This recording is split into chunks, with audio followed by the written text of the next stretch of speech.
네, 안녕하세요. 26년도 1월 23일 주식시장에 대해서 전반적으로 한번 살펴보도록 하겠습니다. 보시면은 코스피 5천 거의 다 왔죠? 이미 돌파 몇 번 했었는데 사실 아직 종가상으로는 5천을 사실 못 찍긴 했지만 지금 상황 보면은 종가상으로도 조만간 5천 찍을 수 있을 것이라 생각할 수 있겠죠. 또 시장 보면 상승 종목 수가 압도적으로 많은 게 보이죠? 상승 종목 수들이 압도적으로 많고 사실 오늘 보면 코스피보다 코스닥 상승이 훨씬 더 좋긴 했죠. 뭐 그랬고 수급 뭐 중요하진 않지만 대략적으로 본다면 기관들이 큰 돈을 넣어서 개미들 돈을 좀 빼간다 이렇게 볼 수 있겠고 파생 상품 보면은 외국인들이 선물을 조금 조금씩 사서 6천억 정도 됐다. 뭐 기관은 마이너스 6천억. 하지만 이 정도는 사실 큰 비중은 아직 아니기 때문에 이걸로 크게 의미 부여할 정도는 아니다 생각해 볼 수 있겠고 뭐 옵션 시장 보더라도 뭐콜 매도 많고 풋 매수 만나서 뭐 부정적으로 볼 수도 있겠지만 사실 생각보다 옵션 시세표 보면 외국인들은 상방 베팅을 어느 정도 해놨었다 이렇게 보면 되겠고요. 그래서 코스피 얘기는 이제 어느 정도 그만하고 개별 업종을 좀 중심적으로 본다 하면 자 지금 보시면 증권주들이 오늘 엄청 오른 게 보이죠? 하나투자증권 10% 상승으로 추세 약간 전환. 하지만 중요한 건 미래에셋 16% 상승으로 장대양봉 신고가 계속 뚫고 있고 네, 잘 오르고 있죠. 그리고 이 둘의 영향으로 한투도 뭐 5% 상승으로 신고가, 삼성증권 비슷하고 NH 비슷하고 대신은 뭐 아직 신고가는 아니지만 어쨌든 상승, 키움증권 신고가 이런 식으로 거의 대부분의 증권주들이 상승 추세에서 잘 오르고 있죠. 또 오늘 장대양봉 들어온 코스피 종목은 이쪽에 있죠. 네이버 카카오. 근데 네이버 카카오는 아직 보면은 아직은 이 횡보 느낌 안에 있고 이 횡보 느낌 안에서 단순 장대 항봉이라서 뭐 크게 의미 부여할 건 아니죠. 이 횡보를 막 뚫고 카카오 같은 경우 막 7만 원대 올라오고 네이버 같은 경우 막 30만 원 돌파하고 이런 장대 항봉이 나와야 좀 더 의미 있게 볼 수 있다. 이렇게 판단을 하면 되겠죠.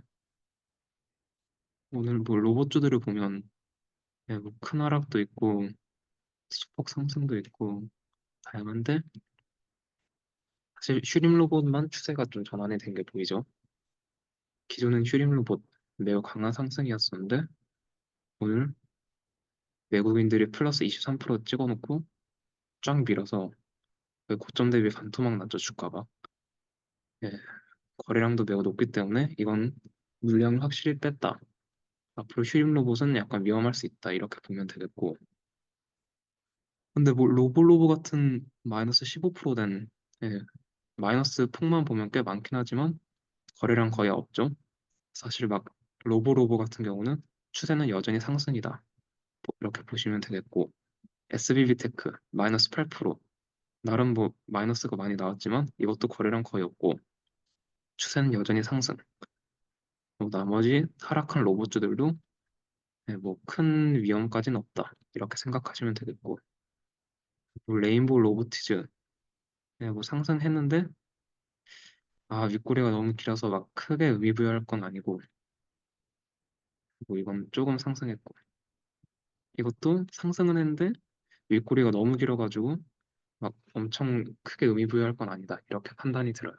그래서 로봇주들은 전반적으로 보면은 예, 슈림 로봇 빼고는 여전히 기존 추세 유지. 슈림 로봇은 기존 추세보다 조금 더 나쁘긴 했다. 사실 슈림 로봇 이건 시총도 2조 정도밖에 안 되고 요새 로봇주들 보면 시총 다 2조는 넘죠. 뭐 이런 애들 보면 시총 많이 높으니까 이거 하나 좀 별로라고 해도서 이 업종 자체를 막 나쁘게 보는 건 아니라고 생각해요. 레인보우나 로보티즈, 두산 로보틱스 이런 좀 시총 높은 애들이 좀 이런 형태가 나오면 그제서야 좀 부정적으로 볼 수 있지. 이것만으론 아직은 좀 무시해도 되겠죠? 이제 자동차도 오늘 좀 떨어졌는데, 예, 뭐 나머지 아래 이런 애들 있긴 한데, 사실 현대차가 대장이니까 얘만 보자면, 예, 오늘 떨어지긴 했는데, 아직 거래량이 많진 않았고, 뭐 아직까지는 충분히 상승 추세 내에서의 조정, 이렇게 볼 수가 있겠죠.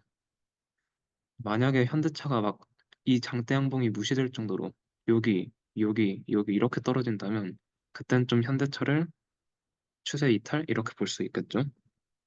그래서 아직까진 현대차도 큰 위험은 없다. 나머지 대형주들 보면 예, 뭐 얘네들은 딱히 막뭐 크게 뭐 변화된 게 없죠. 뭐 또 다른 대형주들 보면 요새 돈 많이 들어온 이거 뭐 조금 고점 대비 많이 떨어지긴 했는데 예, 거래량 뭐 심각한 수준 아니기 때문에 크게 뭐 그런 거 없고 이것도 뭐 괜찮고 뭐 이런 대형주들도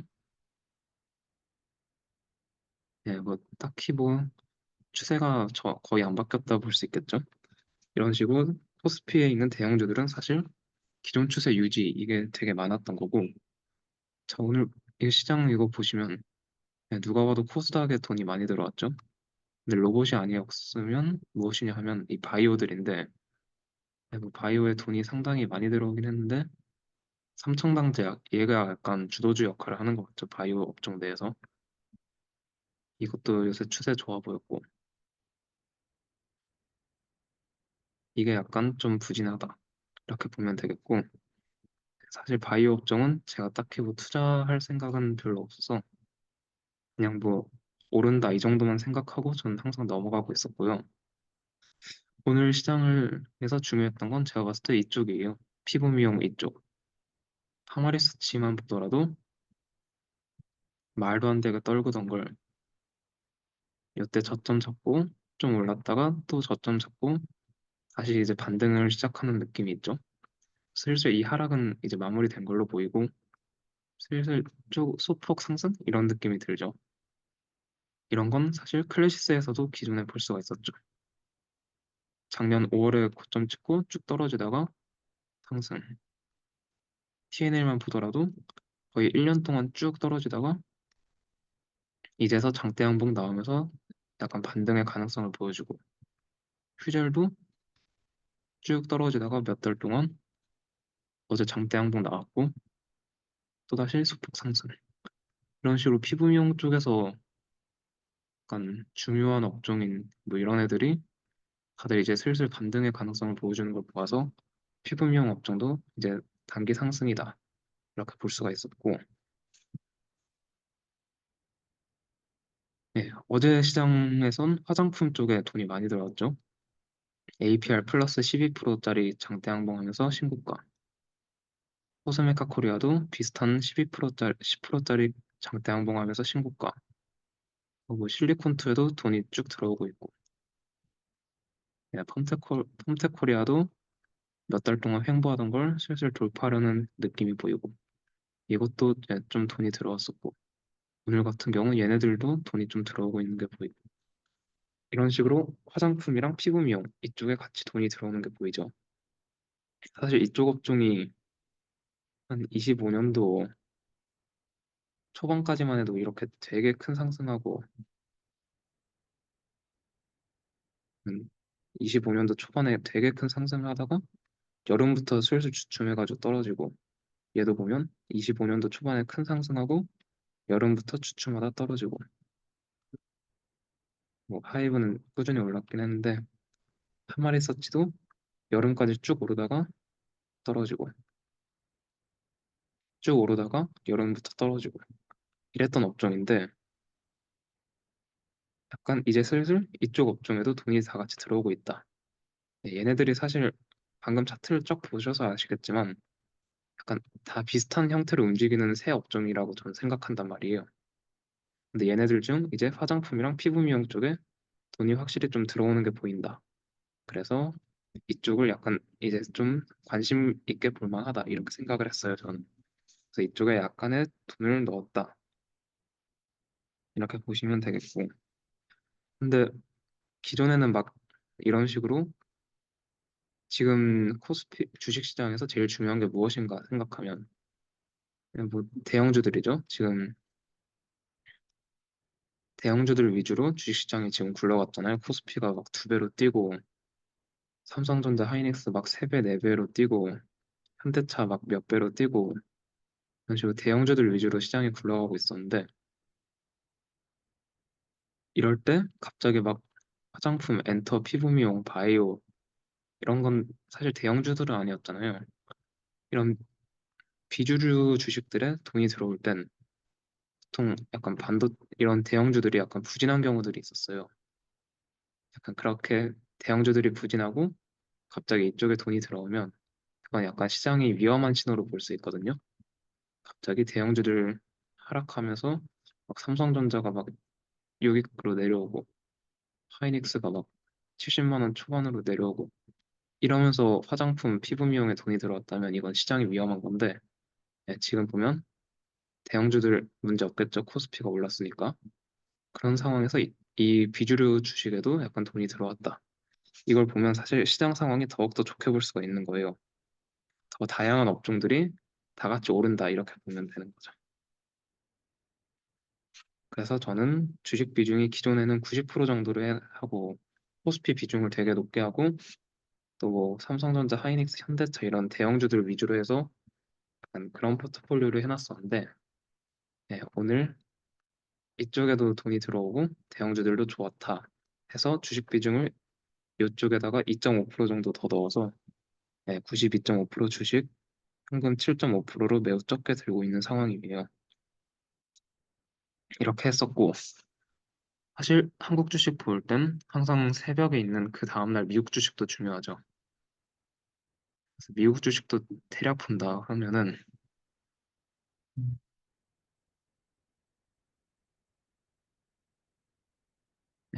이제 미국 주식을 좀 보면은 딱히 뭐 큰 변동 없죠. S&P 0.03, 나스닥 0.3. 기존에 있던 이 큰 하락 위기를 약간 어느 정도 버텼다 이렇게만 보시면 되겠고 그냥 무난한 하루였죠. 근데 약간 주의 깊게 봐야 되는 건 무난한 하루인데 기존에 상승을 보이고 있던 이 반도체들 오늘 좀 떨어졌어요. 이것도 플러스 0.5 정도로 크게 의미 없는 수준이었고 마이너스 1.2. 좀 보면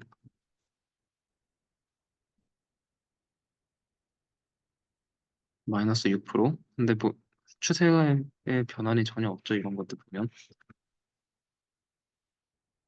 어플라이드도 조금 올라오긴 했는데 추세 문제 없고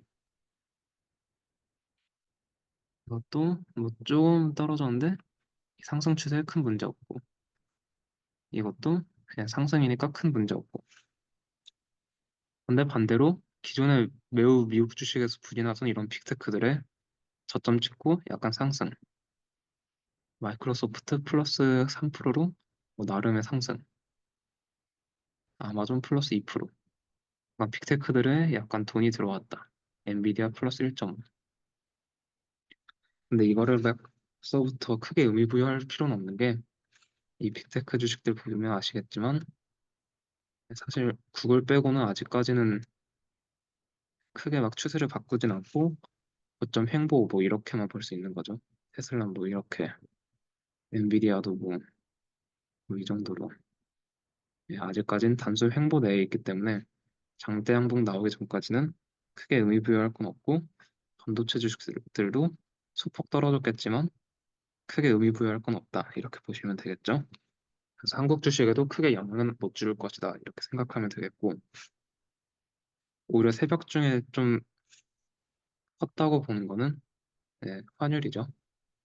환율이 갑자기 마이너스 1%가 됐길래 찾아보니까 뭐 엔화 강세의 영향으로 원화도 소폭 강세가 됐다 이렇게 보시면 되겠는데 그런 건 그냥 다 대충 내러티브일 뿐이고 중요한 건 환율 차트가 1482쪽에서 지금 몇 번이나 저항을 받는지 모르겠는데 최근 1년만 보더라도 4번 저항을 받았죠. 이렇게 되면 사실 기관이나 기업들 입장에선 지금 환전해서 달러 사는 건 매우 부담스럽겠죠. 오히려 1500 돌파하고 좀 차트가 예쁘게 되어야 환전을 편하게 할 수 있겠죠. 그래서 약간 환율이 다시 또 떨어질 수는 있겠다. 근데 기존의 저점이던 뭐 이쪽에서 저항을 할지 아니면 여기를 뚫고 더 내려올지 이거는 미래에 달려 있다. 이건 뭐 앞으로 같이 지켜보면 되는 거죠.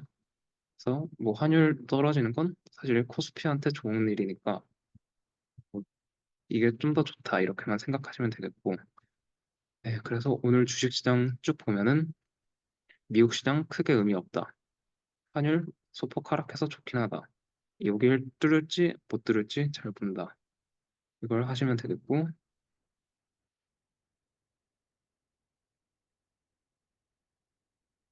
네, 이렇게 보다시피 코스피 한국 주식시장은 네, 조금 더 좋아지고 있다. 코스닥 중소형주, 기존에 약간 외면받던 중소형주들에도 돈이 좀 들어오는 걸 보면은, 그리고 코스피 대형주는 큰 문제 없이 돈이 들어오는 걸 보면 한국 시장 좀 더 좋게 볼 수 있다.